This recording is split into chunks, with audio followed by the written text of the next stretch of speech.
Hi everyone. இன்னைக்கு நம்ம வீடியோல எதை பத்தி பார்க்க போறோம்னா symmetry GDNT ல இருக்கக்கூடிய one of the property. GDNT அப்படினாக்கா geometric dimensioning and tolerancing. So இந்த வீடியோல symmetryனா என்ன அப்படின்றத பத்தியும் அதனுடைய explanation பத்தியும் எந்தெந்த இடத்துலலாம் symmetry வந்து அப்ளை ஆகுது அப்படிங்கற அதோட uses and applications பத்தியும் தான் இன்னைக்கு நம்ம வீடியோல டீடைலா பார்க்க போறோம். அதுக்கு முன்னாடி நீங்க என்ன நம்ம சேனலை subscribe பண்ணலாம் subscribe பண்ணிக்கோங்க. கூடவே பக்கத்துல இருக்கிற bell பட்டனையும் click பண்ணிக்கோங்க. GDNT அப்படினாக்கா Geometric Dimensioning and Tolerancing. Explanation வந்து a system of symbols used on engineering drawing to communicate information from designer to the manufacturer through engineering drawings. So engineering drawingல ஒரு இன்ஃபர்மேஷனை டிசைனர் கிட்ட இருந்து லாஸ்ட் லெவல்ல work பண்ணக்கூடிய worker வரைக்கும் ஒரு இன்ஃபர்மேஷனை நம்ம வந்து கம்யூனிகேட் பண்றதுக்கு யூஸ் பண்றதா அந்த GDNT symbols. ஸோ நம்ம கொடுக்கக்கூடிய இன்ஃபர்மேஷனை வந்து சிம்பாலிக் ரெப்ரசன்டேஷன் மூலமா நம்ம வந்து மார்க் பண்றதால ஈஸியா இன்ஜினியரிங் டிராயிங் பார்க்குறவங்க எல்லாருமே வந்து ஈஸியா வந்து ஒரு டைமென்ஷனையோ ஒரு இன்ஃபர்மேஷனையோ ஈஸியா வந்து அண்டர்ஸ்டாண்ட் பண்ணிக்கிறதுக்கும் கம்யூனிகேஷன் ஃப்ளோ ப்ராப்பரா இருக்கிறதுக்கும் நம்ம யூஸ் பண்றது அந்த GDNT symbols. GDNT symbolsல மேஜரா இருக்கக்கூடியது அந்த 14 symbols. So straightness, flatness, circularity, cylindricity, profile of line, profile of surface, angularity, perpendicularity, parallelism, position, concentricity, symmetry, circular run out and total run சொல்லி 14 type of GDNT symbols இருக்கு. So இதை வந்து மெயினாக 5 டைப்பாக வந்து classify பண்ணி வச்சுருக்காங்க. Form tolerance, profile tolerance, orientation tolerance, location tolerance and run அவுட்னு சொல்லிட்டு இதனுடைய அப்ளிகேஷனை பொறுத்து 3 மேஜர் கேட்டகரியில் வந்து கிளாஸிஃபை பண்ணி வச்சுருக்காங்க. ஸோ நம்ம பார்க்குறது வந்து சிமெட்ரி. சிமெட்ரியோட சிம்பிள் வந்து சென்டரில் வந்து பெரிய லைன் கொடுத்து மேலேயும் கீழேயும் சின்ன லைன் வந்து பேரலாக கொடுத்துருப்பாங்க. இதான் சிமெட்ரியோட simple.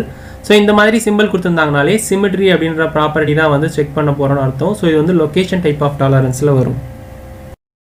So type of geometric டாலரன்ஸில் லொக்கேஷனில் பார்த்தோன்னாக்கா சிமெட்ரி வரும். ஸோ லொக்கேஷன் அப்படின்னாக்கா deviation is controlled to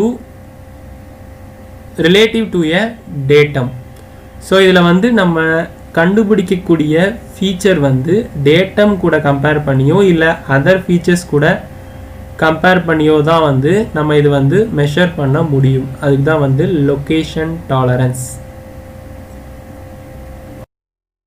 location type of டாலரன்ஸில் வரும். சிமெட்ரி அப்படின்னாக்கா controls the symmetry of 2 surfaces about a central datum. சென்ட்ரலில் இருக்கக்கூடிய டேட்டமை பேஸ் பண்ணி அந்த சர்ஃபேசஸ் வந்து சிமெட்ரியாக இருக்கா அப்படின்றத செக் பண்ணுறது தான் symmetry property. Relative to datum வந்து எஸ், எம்எம்சி எல்எம்சி அப்ளிகபிள் வந்து no, maximum material condition least material condition applicable வந்து இதில் வந்து கிடையாது. இதில் வந்து டேட்டம் கூட கம்பேர் பண்ணி அதிலிருந்து வரக்கூடிய சென்டர் ஆக்சிஸ் கூட நம்ம எந்த இதுக்கு சிமெட்ரி கண்டுபிடிக்கணுமோ அதை மெஷர் பண்ணி வரக்கூடிய சென்டர் ஆக்சிஸை கம்பேர் பண்ணி தான் சிமெட்ரியாக இருக்கா அப்படின்றத வந்து செக் பண்ண போகிறோம். இன்ஜினியரிங் டயக்ராமில் பார்த்தோன்னாக்கா சிமெட்ரி சிம்பிள் கொடுத்துருப்பாங்க. ஸோ அதுக்கு பக்கத்துலேயே வந்து அதனுடைய டாலரன்ஸ் ஜோன் வேல்யூ கொடுத்துருப்பாங்க 0.03 with respect to datum A. Datum A அப்படின்றது வந்து இந்த அவுட்டர் சர்ஃபேஸ். ஸோ இந்த ரெண்டுத்துக்குமே வந்து நம்ம வந்து மெஷர் பண்ணும்போது இது ரெண்டுத்துக்கும் நடுவில் ஒரு சென்டர் லைன் கிரியேட் ஆகும்.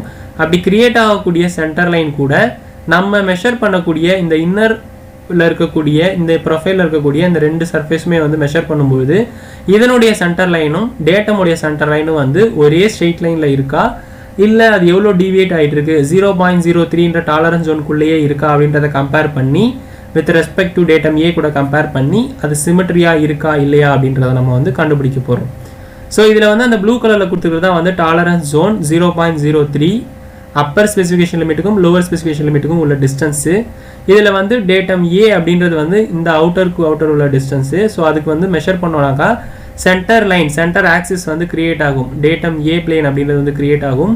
ஸோ அது கூட டாலரன்ஸ் ஜோனுக்குள்ளே நம்ம மெஷர் பண்ணக்கூடிய வேல்யூ அந்த actual value red colour line வந்து அந்த டேட்டமுடைய ஆக்சிஸ் கூட மேட்ச் ஆச்சு அதனுடைய டாலரன்ஸ் ஜோனுக்குள்ளேயே இருக்குது அப்படின்னாக்கா அதனுடைய சிமெட்ரி ப்ராப்பர்ட்டி வந்து ஓகே லெவல் அக்செப்டபிள் லெவலில் இருக்குதுன்னு அர்த்தம்.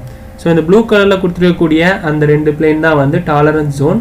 நம்ம மெஷர் பண்ணக்கூடிய ஆக்சுவல் பிளேன் வந்து ரெட் கலரில் வரும். ஸோ அந்த மெஷர் பண்ணக்கூடிய அந்த ஆக்சிஸ் வந்து டாலரன்ஸ் ஜோனுக்குள்ளேயே இருந்துச்சு அப்படின்னாக்கா நமக்கு வந்து சிமெட்ரி ப்ராப்பர்ட்டி வந்து அக்செப்டபிளாக இருக்குது அப்படின்னு அர்த்தம்.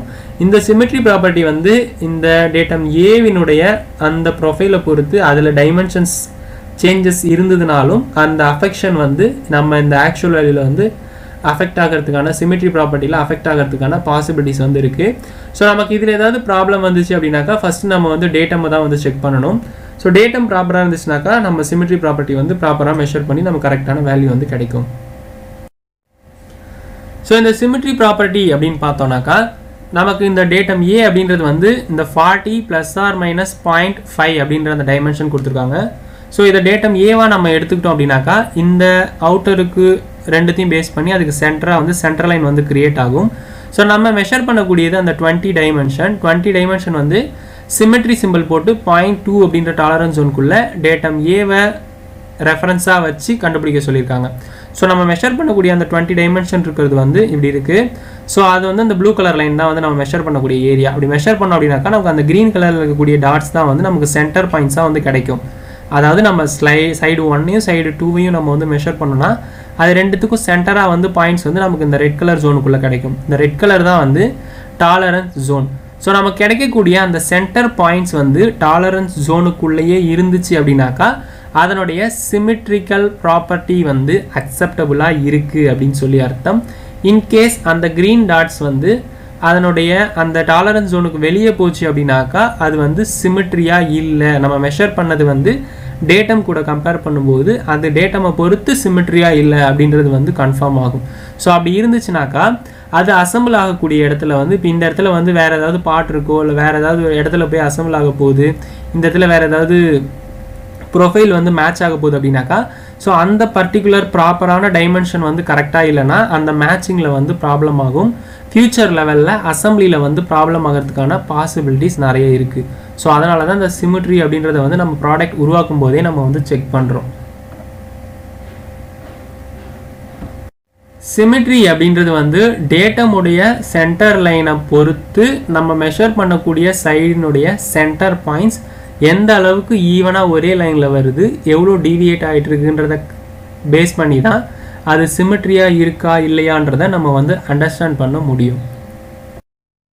ஸோ பெனிஃபிட்ஸ் ஆஃப் GD&T அப்படின்னு எடுத்துகிட்டோம்னாக்கா இது வந்து standardised design language, clear, precise and consistent communication between customer, supplier and production team, method for calculating the worst case mating limits, repeatable production and inspection process, assembly is assured from qualified production parts.